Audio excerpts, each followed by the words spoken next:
Shortbread cookies are a favorite at any time of year, but at Christmas, I like to flavor them with orange zest and dip them in chocolate for a special treat.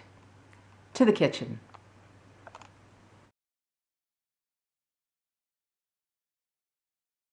Hi, I'm Betty. Welcome to my kitchen. This morning we're going to be making Scottish shortbread. As a Scot, it's the very first thing I learned how to bake, and I've been baking it ever since. And that's quite a while. Today we're going to be making a slight variation. I'm going to be using some orange flavored sugar, which I made because I happen to have an orange on hand. I grated the peel and mixed it with some sugar and put it in the processor. The other ingredients are plain flour, rice flour, which is available in the Latin section of your supermarket. Goya is the brand that I use, and it's labeled just that, rice flour. I've got half a pound of unsalted butter, and I'm going to be adding a pinch of salt. If you're going to be using salted butter, just omit the salt.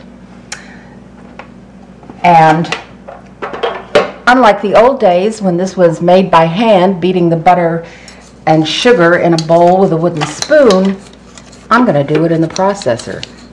Save a lot of time and energy. My sugar has caked slightly, which is fine. I'll just give it a whiz to break it up. That smells so good.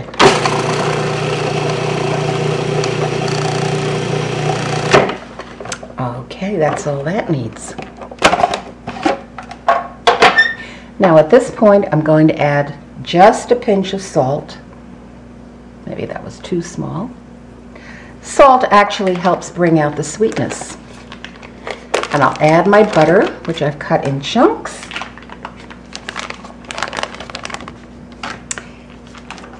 And now I'm going to process this until it's nice and light and creamy.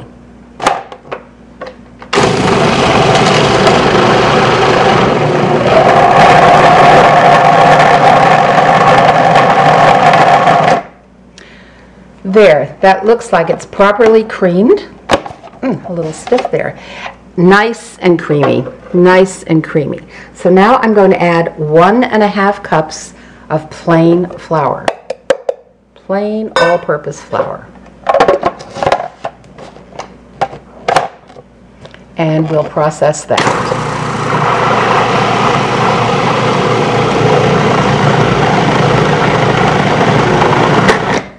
There, that's combined, and now I'm going to add the rice flour.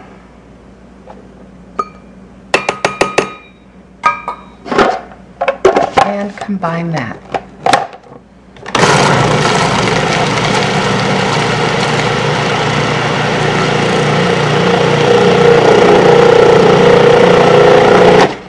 There, that's fine. All right, at this point, we're going to turn it out onto the counter and knead it by hand for just a few minutes. Now, you can see there are still some crumbs there. So what we're going to do is take it out. There is nothing for dogs here, Mac. I'm just going to dump this out on the counter.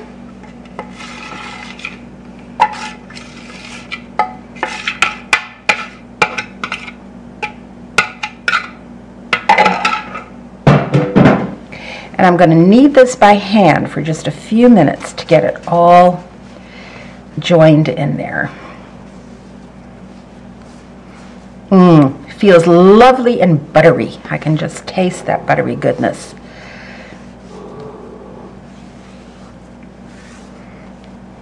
I want to get all those crumbs in there.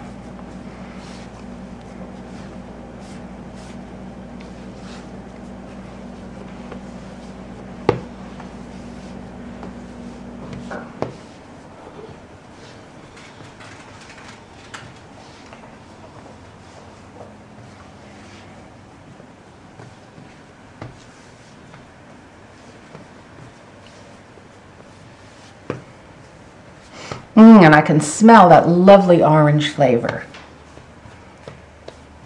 smells so good. Now what I'm going to do is cut this in half.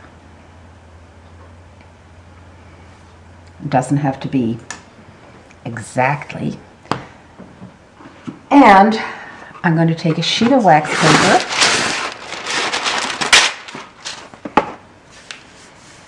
Have that ready. Start rolling this into a cylinder.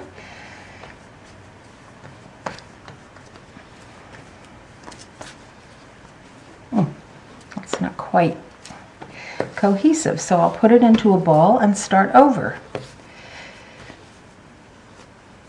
You don't want cookies with holes in the middle, that's for sure. Okay, we've got this more or less into a roll, and what I'm going to do is put this on the paper, and then we take the paper, fold it over to an edge, and get a cookie sheet. And just place this in the fold there and push gently.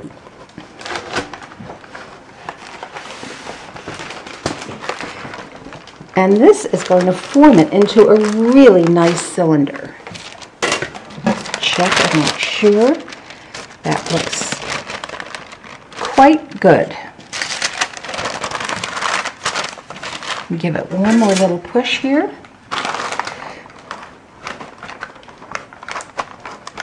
Of course, this determines the size of the cookie. If you want a smaller cookie, all you do is roll this out a bit more, make it a little thinner. I tend to like small cookies. That way, instead of just one cookie, I can have two, or maybe even three. Now, it doesn't matter that this looks about the perfect size, so I'll give it one last little push.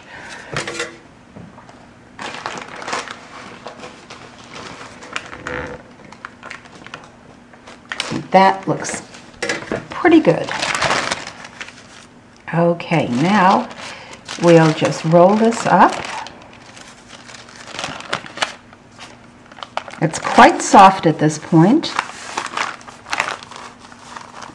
So what I'm going to do, and this is a great trick when you're making this kind of cookie that's going to be chilled and sliced, save a paper towel roll and just slip it inside so that when it chills, it'll still be nice and round. So this is going to go in the refrigerator now for an hour or two to firm up.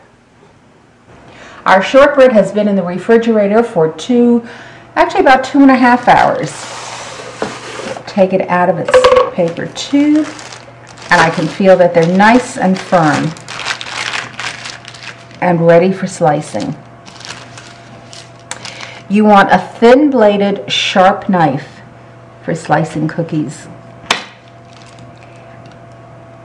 And what you do is you keep rolling this as you cut them, although this doesn't need to. It's so nice and firm. These don't look exactly round, but they'll be fine. Just pat any errant bits back into place with your fingers. All right, I've got 2 dozen cookies from that roll, and there's still some of the roll left over. So you can expect to get between 5 and 6 dozen cookies out of this recipe. They're going to go in the oven, which I have preheated at 325 degrees, and I'm going to put them in for about 20 minutes.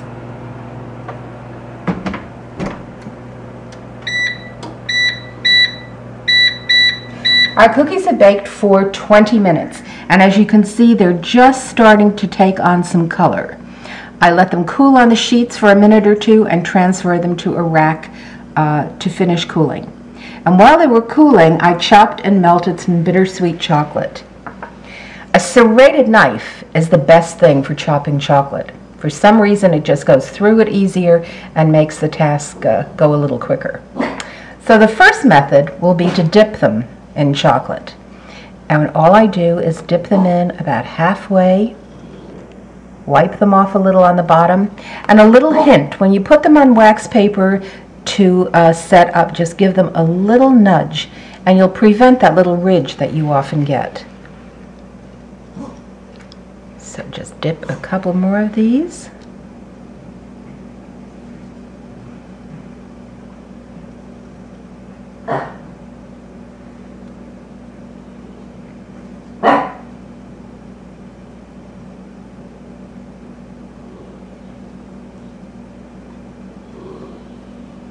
I've finished dipping these, and now I'd like to show you another method of decorating these or any other cookie. First, we're going to make a wax paper cone. I've folded a piece of wax paper in half. I'm going to roll it into a cone.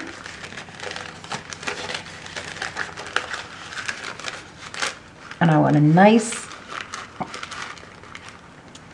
almost invisible, secure that with a piece of tape. Just down along the seam there.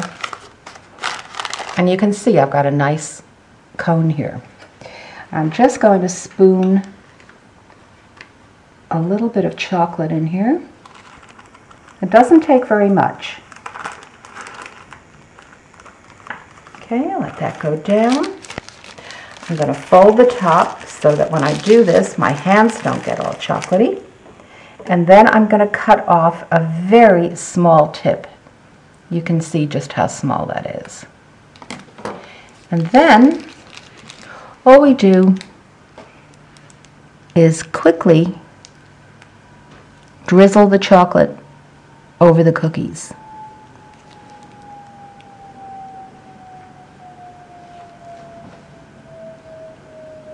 And you can see what a nice professional looking finish you get with that.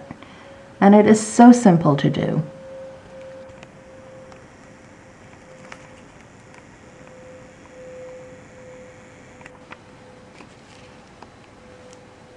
And the last one. And there you have it. Shortbread and orange and chocolate. What could possibly be better? Visit my website for some variations on the shortbread theme.